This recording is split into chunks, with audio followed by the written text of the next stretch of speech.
ഇൻഡോറിൽ കുടുംബത്തോടൊപ്പം കുംഭമേളയിൽ മാല വിൽപ്പനയ്ക്കെത്തിയതായിരുന്നു മൊണാലിസ. എന്നാൽ ഈ 16-കാരിയുടെ ചാരക്കണ്ണും ശാലീന സൗന്ദര്യവും നിഷ്കളങ്കതയും ഇന്റർനെറ്റിൽ വൈറലായി. മൊണാലിസയെ കാണാനും ഫോട്ടോ എടുക്കാനും തിക്കും തിരക്കുമായതോടെ അച്ഛൻ മൊണാലിസയെ തിരിച്ച് വീട്ടിലേക്ക് അയച്ചു. കാരണം കുട്ടിക്ക് തന്നെ ഭീഷണിയാകുന്ന വിധത്തിലാണ് ഫോട്ടോ എടുപ്പുകാർ തിക്കും തിരക്കും കൂട്ടിയത്. തിരിച്ച് നാട്ടിലേക്ക് പോയ മൊണാലിസ തന്നെ പ്രശസ്തയാക്കിയ സോഷ്യൽ മീഡിയയിൽ സജീവമാവുകയായിരുന്നു. ഇതിനിടയിലാണ് സനോജ് മിശ്ര എന്ന സംവിധായകൻ മൊണാലിസയെ തൻ്റെ പുതിയ ചിത്രത്തിൽ നായികയാക്കാൻ പോകുന്നു എന്ന പ്രഖ്യാപനവുമായി എത്തിയത്.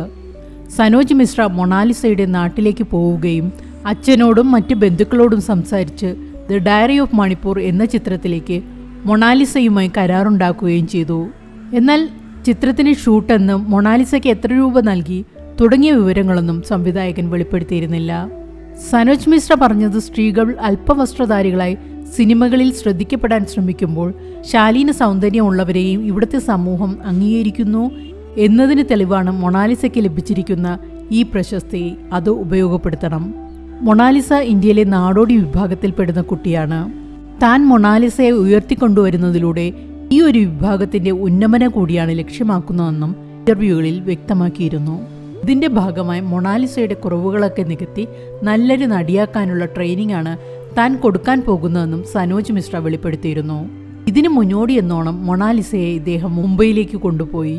സിനിമയിലേക്കുള്ള അരങ്ങേറ്റത്തിന്റെ ഭാഗമായി മൊണാലിസയെ എഴുത്തും വായനയും അഭിനയവും ഒക്കെ പരിശീലിപ്പിക്കുന്ന വീഡിയോയും ഇദ്ദേഹം തന്നെ സോഷ്യൽ മീഡിയയിൽ ഷെയർ ചെയ്യുകയും ചെയ്തു. വാലന്റൈൻ ദിനത്തിൽ കോഴിക്കോടുള്ള ബോബി ചെമ്മണ്ണൂരിന്റെ ജ്വല്ലറി ഉദ്ഘാടനത്തിനും സനോജ് മിശ്രയോടൊപ്പം മൊണാലിസ കേരളത്തിൽ എത്തിയിരുന്നു. ഈ ഉദ്ഘാടന വേദിയിലും സനോജ് മിശ്ര മൊണാലിസയെ നായികയായി അവതരിപ്പിക്കുന്ന ദി ഡയറി ഓഫ് മണിപ്പൂരിനെ കുറിച്ച് പറയുകയും സിനിമയ്ക്കും മൊണാലിസയ്ക്കും എല്ലാവിധ പിന്തുണയും ആവശ്യപ്പെടുകയും ചെയ്തിരുന്നു. മൊണാലിസയുടെ കുടുംബാംഗങ്ങളും ഇവർക്കൊപ്പം ഉണ്ടായിരുന്നു. എന്നാൽ ഇപ്പോൾ നിർമ്മാതാവ് ജിതേന്ദ്ര നാരായൺ സിംഗ് ത്യാഗി സനോജ് മിശ്രയ്ക്കെതിരെ രംഗത്ത് എത്തിയിരിക്കുകയാണ്. സനോജ് മിശ്രയെ കൊണ്ട് 3 ചിത്രങ്ങൾ സംവിധാനം ചെയ്ത ആളാണ് ഇദ്ദേഹം. ത്യാഗി പറയുന്നത് സനോജ് മിശ്രയുടെ ഒരു ചിത്രം പോലും റിലീസായിട്ടില്ലെന്നാണ്. ഇദ്ദേഹം ചിത്രത്തിന്റെ ഷൂട്ടിംഗ് എന്ന പേരിൽ പ്രൊഡ്യൂസർമാരുടെ കഴുത്തറക്കുകയാണ് ചെയ്യുന്നത്. ഇപ്പോൾ മൊണാലിസ എന്ന നിഷ്കളങ്കയായ പെൺകുട്ടിയെ പറ്റിക്കുകയാണ്. ഇയാൾ നന്നായി മദ്യപിക്കുന്ന കൂട്ടത്തിലാണ്. പല പെൺകുട്ടികളെയും നായികയാക്കാം എന്ന് പറഞ്ഞു ബോംബെയിൽ കൊണ്ടുവന്ന് വഴിയാധാരമാക്കിയിട്ടുണ്ടെന്നും ഇദ്ദേഹം ആരോപിക്കുന്നു. ത്യാഗി പറയുന്നത് മണിപ്പൂർ ഡയറി എന്ന പേരിൽ സനോജ് മിശ്ര അനൗൺസ് ചെയ്തിരിക്കുന്ന ചിത്രം ഒരിക്കലും നടക്കില്ല. അത് ചെയ്യാനുള്ള പണം സനോജിന്റെ കയ്യിൽ ഇല്ല എന്നാണ്. ആ പെൺകുട്ടിയുടെ നിഷ്കളങ്കതയെ അയാൾ മുതലെടുക്കുകയാണ്. പല നിർമ്മാതാക്കളെയും സനോജ് മിശ്ര വഴിയാധാരമാക്കിയിട്ടുണ്ട്. അതുകൊണ്ട് ആരും ഈ ചിത്രം നിർമ്മിക്കാൻ മുന്നോട്ട് വരികയുമില്ല. സനോജ് മിശ്ര പറയുന്ന ഈ ചിത്രത്തിന്റെ ഷൂട്ടിംഗ് എവിടെയാണ് നടക്കുന്നത്, എന്താണ് അതിന്റെ ബഡ്ജറ്റ്, ആരാണ് പ്രൊഡ്യൂസർ? ഇന്നത്തെ സാഹചര്യത്തിൽ ആരും സനോജ് മിശ്രയുടെ പ്രോജക്റ്റിൽ പൈസ ഇറക്കാൻ വരില്ല. അത്രയ്ക്ക് എല്ലാവരെയും പറ്റിച്ചു കഴിഞ്ഞു. അദ്ദേഹത്തിന്റെ ഒരു സിനിമയും വിജയിച്ചിട്ടുമില്ല.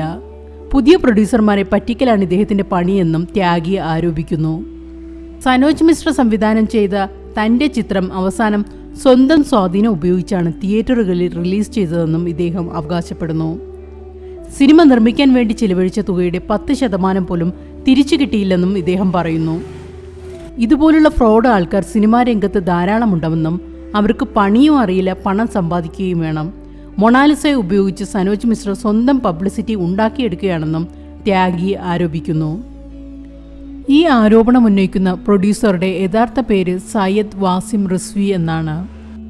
ഇതിനെ മാറ്റിയാണ് അദ്ദേഹം ജിതേന്ദ്ര നാരായൺ സിംഗ് ത്യാഗി എന്നാക്കിയത്. ഇത്രയും സ്വഭാവദൂഷ്യമുള്ള സനോജ് മിശ്രയെ കൊണ്ട് ത്യാഗി എന്തിന് 3 ചിത്രങ്ങൾ സംവിധാനം ചെയ്തു എന്ന ചോദ്യം ഇപ്പോഴും ബാക്കിയാണ്. ഈ ആരോപണങ്ങളുടെയും പ്രത്യാരോപണങ്ങളുടെയും പിന്നിലുള്ള യഥാർത്ഥ സത്യം തെളിഞ്ഞു വരാനിരിക്കുന്നതേയുള്ളൂ.